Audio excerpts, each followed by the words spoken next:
I'm completely done doing large-scale renovations. I'm gonna tell you why, and here's how you can do the same thing as me.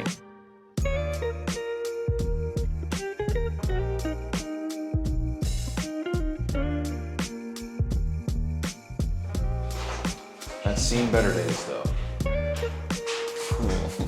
One of the main reasons why I don't do large renovations anymore is because of contractors. So usually when we're doing these renovations at the beginning, we get a really detailed scope of work, and we send that scope of work out to a couple contractors that we work with for estimates and bids. And 9 times out of 10, the total cost of the project ends up exceeding the initial estimates because something always comes up. So just in order for us to create consistency, streamline our process, have more predictability in our outcomes, we just are totally done with the big projects. And so this one right here is a fine example as to why the lazy flipping model is a lot better and it's more predictable for you. So you're gonna leave the big work to either a homeowner who wants to do the sweat equity or to a contractor who is the one who wants to do those big projects. Whenever we do these renovation projects, time is of the essence because we have holding costs each month. And one of the biggest headaches is when we are trying to work under a time constraint is when contractors just don't show up. Maybe they're splitting their time with other investors or they're splitting their time with other jobs. But when I show up to a job site and nobody's there, it just makes my blood boil. So that's one of the things that we don't have to worry about with this lazy flipping model. What we do is very minimal, and it's usually stuff that can be knocked out in a day or two. And it doesn't require weeks on end worth of work in order to get that project completed. Another reason why we're done doing the full renovations are whenever you go to sell a property, the inspection report that you get is pretty detailed, especially for older homes. And on those reports, anything that you touch during that renovation process, you're now responsible for. And yes, we are responsible for the whole house, but when we're selling a property as is, it's clearly disclosed from the get-go, you are buying this as is, so do your own due diligence. But when we go through and we do plumbing and we do the electrical and we do the HVAC and we do all the laundry list of items that we're supposed to do, if there's anything wrong with those, it creates more opportunities for things to come up on an inspection report that we have to go back after the fact and fix. And it's not necessarily because that was done wrong, it's probably because this inspector's opinion is one thing and the other inspector's opinion is another thing. The FHA, the VA, the lending system, the appraiser, they all have their own opinion on how something is supposed to be done. I've even had appraisers say something is not up to code and it throws the entire deal off. So when it comes down to the lazy flipping model where we don't touch more than what we need to, we just get something financeable where we take care of the big ticket items. We're gonna break down the numbers and I'm gonna show you exactly why lazy flipping may be a strategy that you should consider. So we bought this property from most sellers that we work with, which are off-market sellers. We go directly to the homeowner and we're looking for situations where somebody may be behind on payments, tax delinquent, facing foreclosure, got code violations, whatever the distress may be. Those are the people that we're looking for that may be interested in selling. So this particular seller was moving out of state. There was a lot of repairs that were needed with the property. One of their main reasons why they wanted to work with an investor is because they needed to be able to live in the property for about 2 months after they sold so that they had money in the bank so that they would be able to buy a new house in the next state that they were moving into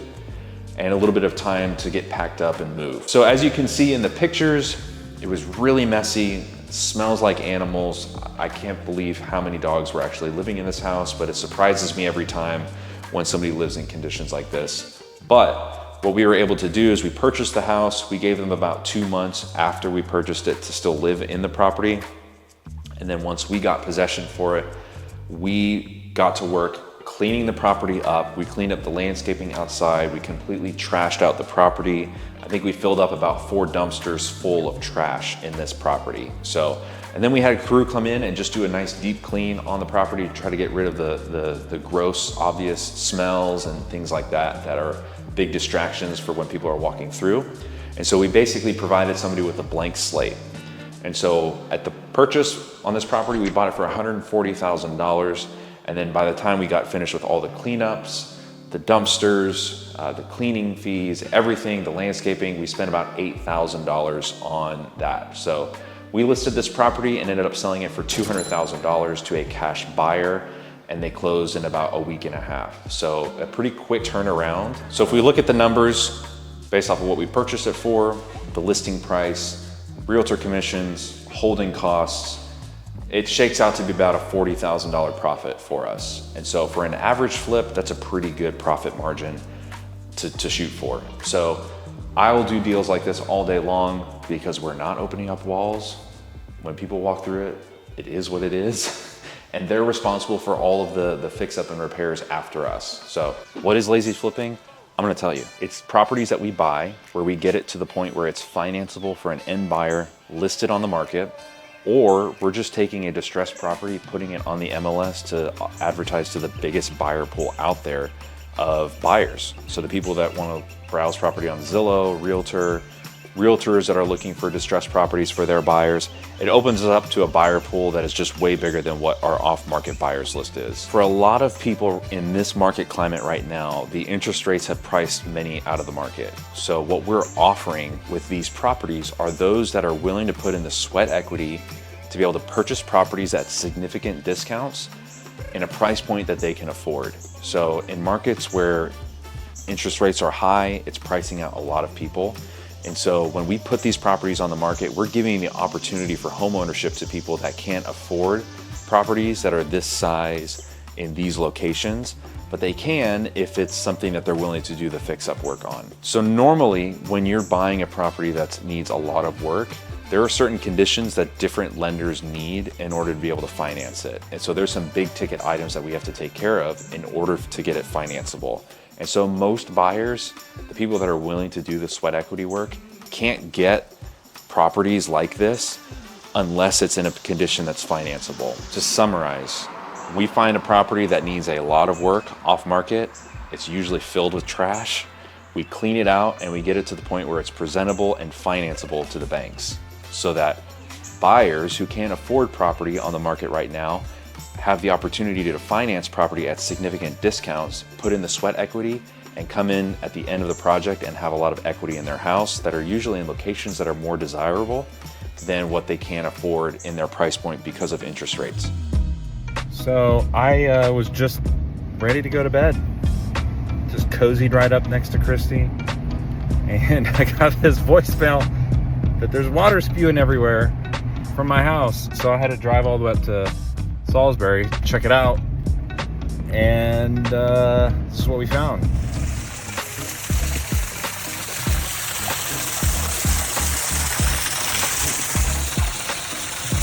Well, that's not what we want.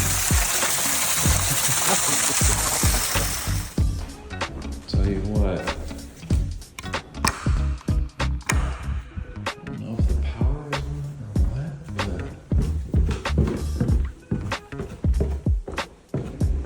This might be the main that's coming out right there, the water main, and there's no shut off from that. So it means I gotta find the main water supply for the whole house out in the street somewhere. Only thing I have is my gun light.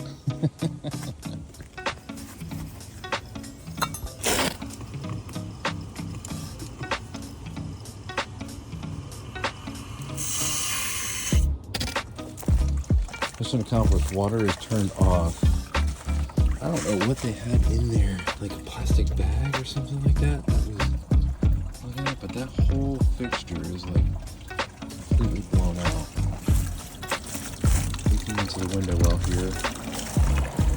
So I'm gonna have to pump some of that water out. All right, so save of the day. Extended damage. All I needed was a channel locks, crowbar, and a really bright flashlight on my Glock. So time to go back to bed.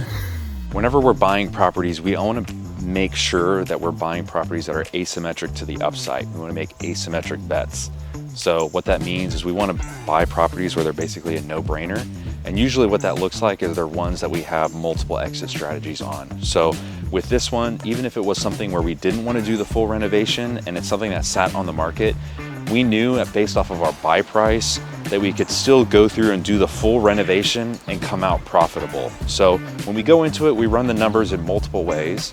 So whether it doesn't work to do a lazy flip, it works for a full renovation, and it might even work as a rental, you know that you got yourself a good deal there. So when it checks at least 2 of those boxes, it's a no-brainer, you should go for it. Thanks for watching the video. If you like content like this, please like and subscribe to our channel to learn more about how to flip lazy.